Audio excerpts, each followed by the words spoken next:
Welcome back to Self-Made, the podcast you should absolutely be listening to if you own a cleaning business or are thinking about starting one. Today, we're going to be talking about the topic of staff, hiring staff, onboarding staff, training, nurturing, everything. I don't have any talking points for this episode, and there is a lot to cover on the topic of staff, but we're just going to jump in and start at the beginning with the common questions I get asked a lot when it comes to staff, like when should I hire? How do I hire? What regulations and laws do I need to know about, and all that sort of stuff. So let's start with that one question that a lot of beginners will have at some point, and that's, when do I hire staff? Well, that's a very easy question to answer because you just hire staff when you have enough work to give to a staff member. Usually it's good to have about 40 hours of work for yourself. And you're probably thinking about hiring staff when you get to around 40, 50 hours a week of work for yourself, because that's the tipping point where you're like, I can't take any more work on for myself. I have so much more work coming in. There's a lot of people knocking on the door who want to use my service, but I just physically can't handle it. So you're like, what do I do? Well, the only way to grow at that point is if you hire someone to disperse that workload. So I really like the rinse and repeat model of you just get 40 hours of work or 30 hours of work for yourself. You train someone up to do that work, you give it to them, and you do it all over again. You get more work, give it to someone else, you get more work for yourself, give it to someone else, so on and so forth. That's really good when you're just like a sole operator who's kind of grinding away at the business, trying to get to 3 or 4 employees, and then you can sort of think bigger picture and create a new strategy for how you're going to separate yourself more from the business. But initially, when I started my business, that's how I went about hiring staff. Just got myself to a point where I physically couldn't do the work anymore. And then I brought 1 or 2 people on board and I shared that workload between them. And then I went and got more work for myself, which I then gave to someone else. So yeah, if you have enough work for yourself, you've got enough work for a staff member. And I am a big proponent for not overworking staff. And there's a few reasons why. If you want to give 40 hours of work to someone, maybe they really want it. Let's just say it's someone who really needs the work and they're really committed to this work. If you give someone 40 hours of cleaning a week, or even 30 or 20, if they're sick or if they're injured and they can't work, guess what? You've now got a 40-hour problem for that week. You need to find other staff members that have space in their schedule to take those cleans on, or you're going to have to do them yourself. So think about this when you're planning on hiring staff. You don't want to give someone too much work because it can create problems down the line, especially if someone leaves on short notice. Then you've got a massive workload that you need to palm off to other people or to yourself, and it can be pretty debilitating. I made that mistake early on. I used to just give people as much work as they wanted. People would leave. I would have to get rid of clients because I just couldn't service them. I had no one who could step in and help me out. And I was just completely overworked and understaffed. And that brings me to the next point, which is you always want to be overstaffed. It's always better to be overstaffed than understaffed. Because think about this. What's a better scenario for you? You've got a ton of work coming in, but you can't service it, or you have too many staff members and you can't give them work. Only one of those 2 options is losing you money. You having staff members who you can't give work to because you don't have the capacity for it is a good thing. It's very easy for you to go and get more work for staff members, and it's a lot harder for you to go and find staff to replace other staff that have left. So it's a much bigger problem when you're understaffed for that reason and a plethora of others. So that's why I've always got 2 or 3 people in training perpetually. I've always got those people in training. Even if I know that I've got a solid team and we're probably not going to grow in the next few weeks, we still keep that as sort of a contingency because, as I said, things happen. Unexpected things happen. Recently, I just had someone, she's a very young girl. She's 19 and she's already engaged. So she's having her wedding soon. She's figuring out her life. She's been a very good employee, but all of a sudden they're moving like an hour away or 2 hours away. And she's just handed in her 3 weeks notice. So that's something that was completely unexpected. It's not something you can plan for. And that's why you need to have people on standby. And in that same week, I had to fire someone because they were underperforming and a whole bunch of other stuff. And so just in that week, I've had 2 people that are out the door and I need to have 2 people in straight away. So if I wasn't already overstaffed, if I wasn't already training 2 new people, I'd be in a position where I'm like, oh my God, how am I going to get 2 new people, 2 good candidates on board first of all? And then how am I going to train them quick enough so that I can bring them in and get them to take over this work that is now going to be up for grabs once these people leave? It's a very big problem if you're understaffed. And if you're a smaller operator, like if you have, say, 1 to 5 employees, even if you're just by yourself, as soon as you bring staff in, your profit goes down the drain. It's a big pill to swallow. I mean, I've talked about this in my TikTok before. As soon as you bring an employee on board, you lose money. But your capacity to earn increases exponentially. Every time you bring an employee on board, your capacity to earn increases by however much percent. I was about to say a number, but I realized I can't do math. So right now, if you earn $75,000 by yourself as a sole trader, if you bring someone in to do all of that work for you, you might only profit 25% of that $75,000. But then if you go and get another $75,000 a year worth of work for yourself and give that to a new employee, then you've made another 25% of 75K. You do that 10 more times, you're making really good money. So that's why in the first stage of growth and hiring, it is still really good to keep some work for yourself. So if you have a full 5 or 6 days of work a week, you may only want to give 2 or 3 days of that to an employee and keep the other 2 or 3 days for yourself just to keep profit up. But once you get to around 6 employees, 5 or 6 employees, that's when you kind of want to take a step back and really think about not doing any cleaning anymore and take on a more managerial role. Because when you're at that point where you have 6 or more employees, you should be making really good profit. And your time at that point is better spent on the business rather than in it. So once you get past that first couple of employees, your capacity to earn really increases and you're going to start making a lot more money. And the floodgates just open at that point because you can go from 6 employees to 10 really quickly. It's really easy to grow the more employees and the more clients you get. Because when you have 2 employees and let's say 20 clients, if one of those 2 employees calls in sick, it's very hard to disperse that workload to other people because there's only you and one other employee. But if you have 8 employees, if one person is sick, there's 7 other people that can take on that work for you. So it's just so much easier to run and grow the business the bigger it gets. And it's something that I thought when I started, it would be the complete opposite. You think that when you have a bigger business, there's bigger headaches, bigger problems, bigger stress, but it's been the complete opposite. I love my business when it's around 10 to 14 employees. I feel like that's the sweet spot for me. Any bigger than that, and yeah, it's going to get a bit crazy.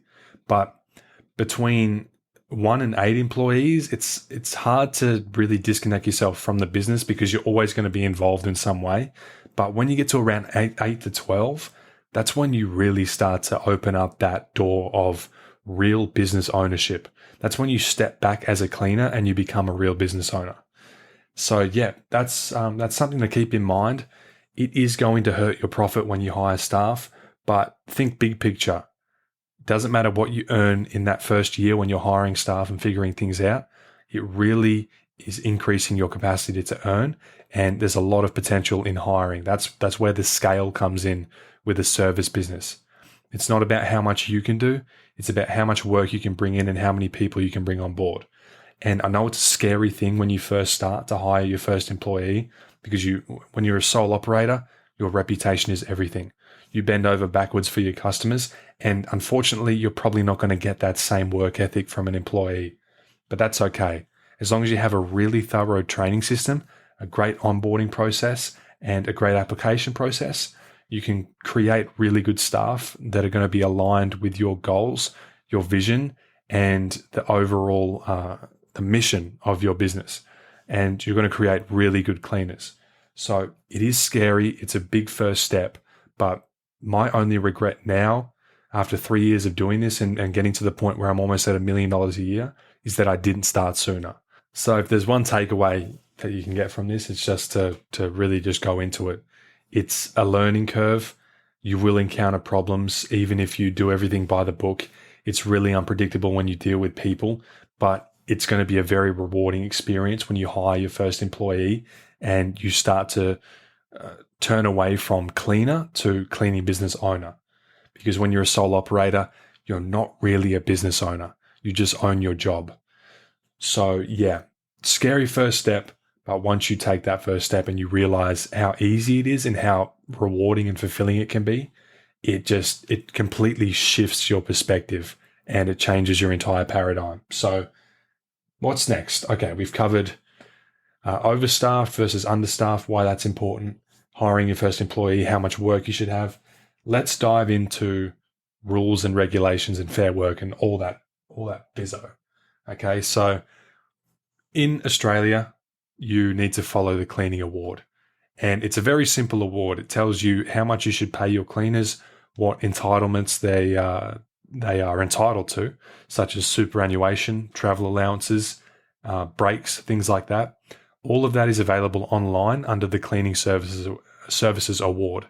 I'm not sure what it is in places like New Zealand, but I can only presume that it's very similar to what we have here.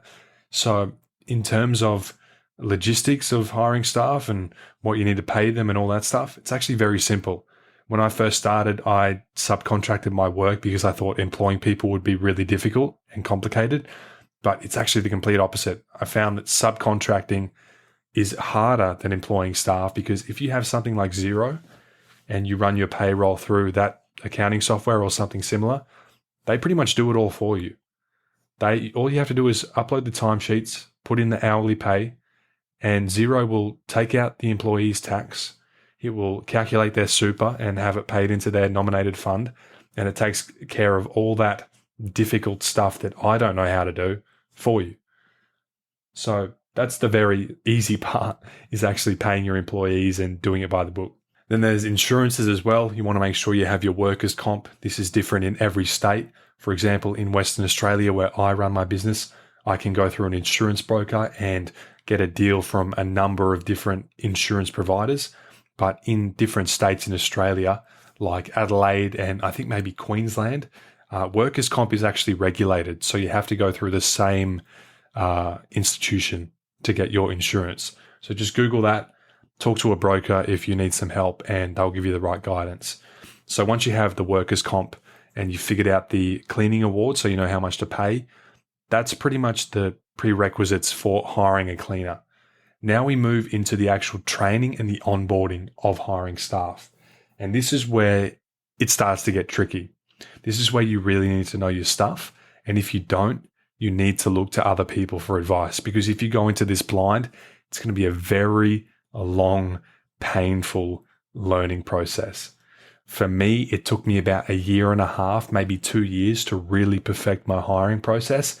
And that's even with a lot of input and advice from other people in the industry, because it takes a long time to be able to take someone from knowing nothing about your business to the point where they're a superstar cleaner who is aligned with your vision and goals and they know your business inside out. That takes a lot of time and effort. So my advice to you is if you're small and you're thinking about hiring staff, or you have staff and you're starting to grow your team, I would say document all of your procedures and your processes now rather than later, because it's very easy to just take people in and show them what you do and then tell them to go out on their own. But later on, when you're doing things at scale, it's really hard to stay consistent and congruent when you're just kind of doing things by what you can remember in your head. You have to get everything mapped out into a LMS, which is a learning management system, or at the very least, just get it out into a Google Doc or a Dropbox, just so you have processes down for things like cleaning, how to clean a bathroom, how to clean a kitchen, etc. So you have your employee handbook written down. So you have all the policies and information about how to use your softwares and when payroll is, how they can upload their employee file, where they can submit their driver's license, a copy of their ID, a copy of their police check, working with children's check, all that stuff. Because when you're trying to remember everything in the moment, you're going to forget things. I used to just take people on board and I'd be like, okay, I've got someone new on board. What's the first thing I do? Well, I need to show them how to clean. And then we're 3 days in and I realized they don't even have a driver's license. Like, I've been sending them to train with my trainer and they've just been getting dropped off, or they've been catching an Uber or a bus, and we don't even realize that until they're 3 days into training. Or they're a week into training and then they tell us they can't produce a police check, because I had someone who, she moved in from a new country and she's got issues with her ID. It doesn't display her real government name. And so she can't actually apply for a police check because of that. And because of that, we can't employ her. We can't employ people without the proper background checks and police checks. So a lot of money and time wasted just because I wasn't diligent in my processes from the get-go. So make sure you have everything mapped out from the start. There's a lot of resources online that you can check out. I don't have anything that's available on my Instagram or my website or anything like that, but there are a lot of great people who are a lot better at hiring than I am, like Fiona Morris from Grow My Cleaning Business. She's got some really good content on hiring staff, and I've actually learned a lot from her. But as long as you have a good idea of how to do things and you can map this out into a document or an email that you send out to new applicants, and listen to feedback when you're training people, because you are going to get a lot of it. If anyone ever has a question at some point in their training, that's a question that you can go back and answer in your onboarding process. So I'm trying to think of an example for this, of a question that we got asked. Okay, so we were training someone ages ago and they were like, so when is payday? How often do we get paid? I'm like, oh, pay is every week on a Monday. And then in my head, I'm like, why have I not put this in our onboarding process? So immediately I went back home, went into my Trainual, which is my LMS, and I put in the information section, a section on pay. I said, okay, every Monday afternoon, you'll get paid. It'll get paid into your nominated bank account. You'll also get paid super every quarter into your nominated super fund. And I explained that we take tax out of your pay slips so that you don't have to do it. And I just covered everything to do with pay, because it was an important thing that I'd missed and my trainee brought it to my attention. So you will get a lot of feedback, and it's really important that you listen to the feedback and you adhere to people's concerns and their questions. And going back a step, before they even start training, you want to make your staff application process really, really difficult. And the reason you want to make it difficult is because you want to get rid of the tire kickers. We want to eliminate all the bad applicants before they even get a chance to make it past the first few steps.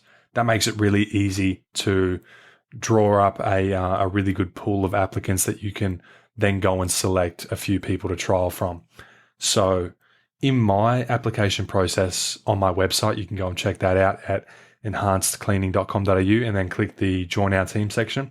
You will see that it's a really long form. It takes about 5 minutes to fill out, maybe even 10 minutes at this point. There's a lot of questions that need answering. A lot of them are long form answers, so they need to write 1 or 2 paragraphs. And obviously for someone who doesn't care about the job or doesn't have any real interest, is just going to click off before they even finish it. They're going to be like, stuff this. This is ridiculous for a cleaning job. And that's exactly what we want. That's why we make the process long, because we want people to give up. And the people who stick around and actually fill out that application, those are the people that we then go and call and talk to and invite them in for a trial. But it doesn't end there. Even once they've completed that application form, there's still hoops they need to jump through. They need to get on a Zoom with us. Then they need to get in front of us for an in-person interview. Then they need to do our online training, which is about 3 hours of written video and visual learning. Then once they've done that, they can do a 1-day paid trial. And then after that, we can assess them and figure out if we want to bring them into our team for an extended training period. So it's a very long process to get someone from knowing nothing about you to being a superstar cleaner. There are a lot of people who say that you need to shorten your hiring process, and there is a lot of merit in having a shorter process. I try to shorten the actual training process as much as possible, but I also like keeping it longer, as expensive as it is, because people are usually going to show their true colors in the first 2 to 3 weeks of their employment. So if we can have their training period be around 3 weeks, people are going to show red flags within that time period. And then we can kind of gauge whether or not this is going to work before they have a chance to actually cause any issues. Because if we send people out after 3 days of training, we haven't had enough time to really assess these people and see if they're a good fit for our team. And then they're going to go out there and bad things might happen, or they might not like the job and leave because they didn't have enough time to really see if it was a good fit for them, not only if it was a good fit for you. So make your application process long, if anything. You don't have to make the actual training process long. If you want to save money, you can try to optimize it as much as possible. But the application process should always be long. You need to ask a lot of questions and really scrutinize the answers, because even though it is a cleaning job, people are going to put a lot of effort into their applications, and it's going to surprise you with how much effort they put in. I get really awesome applicants that write like short stories about themselves. They tell me a lot of information about them. They tell me in great detail why they want to work for me and what interests them about the job. And then those are the people that I'm like, wow, they're putting so much effort into this application. These are the people I want to talk to. These are the people I want to have on my team. Because if they're going to put that much effort into their application, they're going to put that much effort into their training and their actual work. And it's going to show in other areas. Because like I said in the last episode, how you do one thing is how you do everything. If you send in a really lazy application, I'm just going to immediately assume that you're a lazy person and you're going to be a lazy cleaner. So yeah, that brings us to the nurture phase of employment. And that's when you've successfully found the right applicant, you've onboarded them, you've trained them, and now they're on your team. Now, how do you keep them on your team? This is important because it's a lot cheaper to retain an employee than it is for you to go out and get a new one. So you want to take care of your people as much as you can. You want to reward them. You want to give them praise, and you want to make them feel like they're part of a real team that's going somewhere. No one wants to be on a sinking ship, and no one wants to feel like they're not making any progress in their personal and business life. So yeah, just post about them on social media, get them involved with the social media, like get them in some TikToks, some Instagram posts, even get them to do some Facebook, Instagram, and TikTok posts. Maybe pay them like a $25 to $50 a week allowance to go and create content for you.